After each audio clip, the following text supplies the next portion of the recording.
بسم اللہ الرحمن الرحیم. ایاک نعبد و ایاک نستعین. یہاں پہ موجود پارلیمنٹیرین، چیف سیکرٹری صاحب، کمشنر صاحب، ہمارے میئر صاحب، ہمارے یہاں کے لوکل حیات آباد کے بلدیاتی چیئرمین صاحب اور میرے معزز حاضرین محفل، السلام علیکم. آپ کو پورا ڈیٹیل بتا دیا گیا ہے اس حوالے سے کہ ہم نے پشاور میں کس طریقے سے پشاور کو وہ شہر بنانا ہے کہ جو پشاور ڈیزرو کرتا ہے as A capital of the province. یہ ہمارا ایک چہرہ ہے، ہمارا ایک فیس ہے پورے صوبے کا، اور اس کو ہم انشاءاللہ چیلنج کے طور پر اس پہ اتنا کام کریں گے کہ باقی جو دارالخلافے ہیں پورے پاکستان کے اندر تمام صوبوں کے، ان کے ساتھ ہمارا مقابلہ ہے. اور مقابلہ جب بندہ اپنے ذہن میں رکھتا ہے، چیلنج رکھ کے، تو پھر بندہ کام زیادہ کرتا ہے.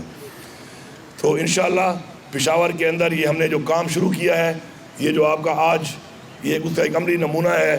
انشاءاللہ یہ بہت جلد ہم اس کو کمپلیٹ کریں گے. یہ تھوڑا کمپلیٹ ہو گیا ہے لیکن مکمل انشاءاللہ اگلے 3 مہینوں میں ہمارا ٹارگیٹ ہے کہ مکمل کریں.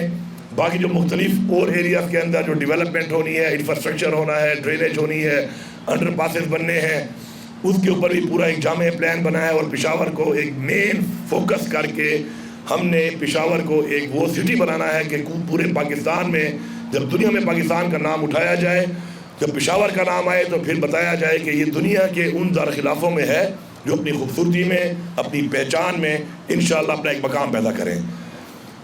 مجھے خوشی ہے کہ کمشنر صاحب جو ہیں وہ جو میں ان کو بتاتا ہوں اپنا ویژن دینا اور اس کو پھر کنورٹ کروانا، یہ ایک اصل مسئلہ یہ ہوتا ہے.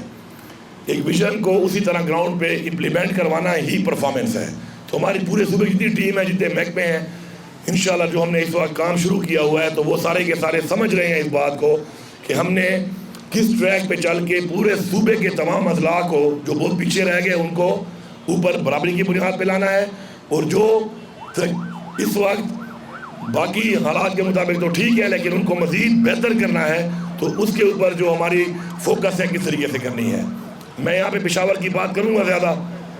پشاور کے اپلفٹ پروگرام کے بارے میں تو بتا دیا گیا آپ کو، لیکن پشاور میں اس کے علاوہ انشاءاللہ ہم اپنے جتنے ہمارے یہاں پہ ہاسپٹلز ہیں، جتنے ہمارے یہاں پہ سکولز ہیں، ہمارے یہاں پہ کالجز ہیں، ہمارا جتنا بھی انفراسٹرکچر ہے، اس کے علاوہ یہاں پر جہاں پر بھی پشاور کے اندر ہمارے وہ انڈر ڈیولپڈ ایریاز ہیں، ہمارا جو وال سٹی ہے، جو پرانا علاقہ ہے، اس کی سینیٹیشن ہے، سیوریج ہے، ڈرنکنگ واٹر کے حوالے سے جبا ڈیم، پھر مومن ڈیم سے پانی آنا ہے ادھر، وہ بھی ADB میں شامل کر دیے گئے ہیں. تو ہم ہر سیکٹر کے اندر پشاور کے اندر وہ تمام کام کرنے لگے ہیں جو پشاور کے لوگوں کا اور پشاور کا بحیثیت دارالخلافہ حق بنتا تھا. اسی طرح میں آخر میں یہی کہوں گا، نماز کا ٹائم ہے، کہ میں ہمیشہ اپنے آپ کو ٹارگیٹ دیتا ہوں اور چیلنج دیتا ہوں.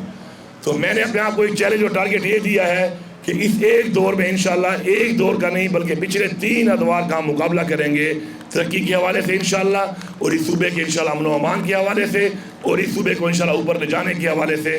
تو آخر میں آپ سب کا شکر گزار ہوں اور آپ کو یقین دلاتا ہوں اور وعدہ کرتا ہوں کہ عمران خان کے ویژن کے مطابق آپ کی حکومت انشاءاللہ آپ کے تمام بنیادی صرف مسائل حل نہیں کرے گی، بلکہ آپ کو انشاءاللہ اس معیار پہ لے کے جائے گی جس پہ آپ ایک ترقی یافتہ شہر اور ایک ترقی یافتہ صوبہ انشاءاللہ کہلائیں گے. آپ سب کا بہت شکریہ.